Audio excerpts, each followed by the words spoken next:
What are we doing here? And where are we gonna go? It's like we just woke up one morning and then it's welcome to the show. Don't ask any questions, just go with the flow. Make as much money as you can and try your best not to get broke. Copy everything you see on the TV, from the hairstyles to the clothes, and don't think too often, just do exactly as you're told. And if you ever get confused, then just turn towards the alcohol. You'll still hear your thoughts, then just turn up the radio as you learn to live a lifestyle of drugs, sex, and rock and roll. But in all honesty, I just need to know, is there more to the cycle than growing and getting old? Living and dying just to leave behind a happy home and a whole lot of property that somebody else is going to own. I just really need to know before the casket's closed, 'cause I'm not willing to gamble with my soul, nor am I ready to take any chances. These are just simple life questions and I'm just searching for some answers. Like, what are we doing here? And what is our purpose? How did we get here, and who made us so perfect? And what happens once we go, or is this world all really worth it? Questions we don't answer because apparently we don't really have to. There's no purpose to this life and our existence is merely natural. Then in that case, please let me ask you, did you create yourself, or was it somebody else who had fashioned you? 'Cause you're a being that's impeccable, faultless and unparalleled. You're a product of supreme intelligence and I'm merely being rational. For there isn't a camera on this earth that can come close to the human eye, nor a computer that can compete alongside the human mind. And if the whole world was to come together, we wouldn't be able to create a single fly. So many signs, yet we still deny. As science tries to justify that all this could come from none, when it's a simple sum. 0 plus 0 plus 0 cannot possibly ever give you 1. So from where did all this order come?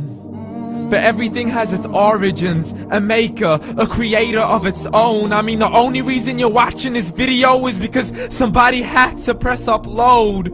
So we can believe in the Big Bang, but I'd rather believe in He who caused it to explode.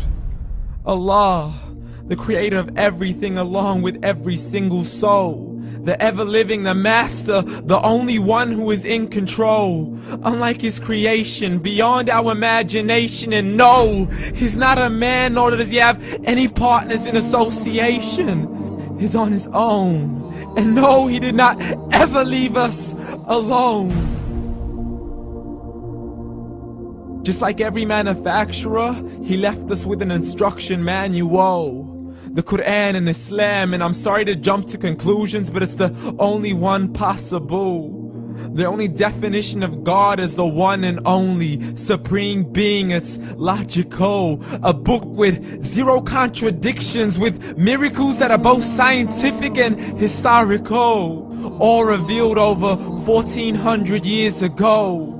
Like the detailed description of the human embryo. The descriptions of the human embryo in the Quran cannot be based on scientific knowledge in the 7th century. To the mountains as pegs holding firm the earth below, and the 2 seas that don't mix in a complete separate flow. To the planets in orbit, alternating night and day as they stay in flow. The expansion of the universe and the creation of everything from H2O.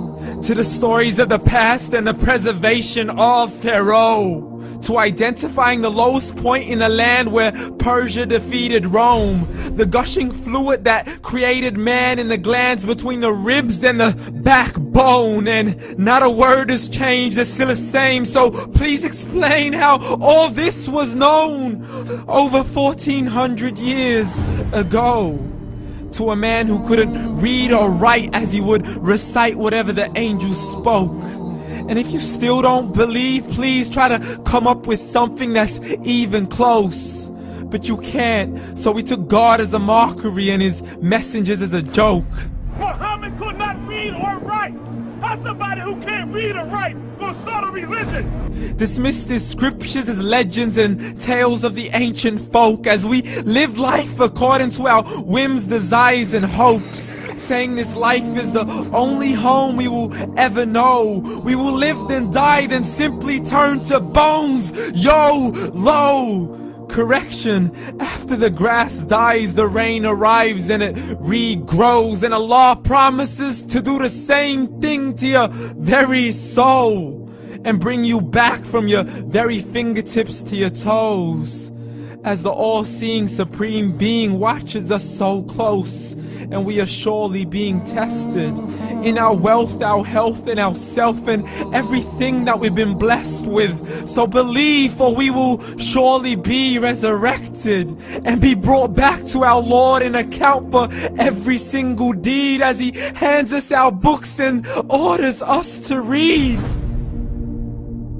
From the bad to the good and everything in between. You yourself are sufficient for your own accountability, so don't be mad at me. You are the one who thought He wouldn't come back to me. I gave you a whole life long to search after me, but you were busy in all that which was temporary. So read, and glad tidings to all those who believed. And if you disbelieve, read. And don't let that day be the first day you find out what your life really means. Read.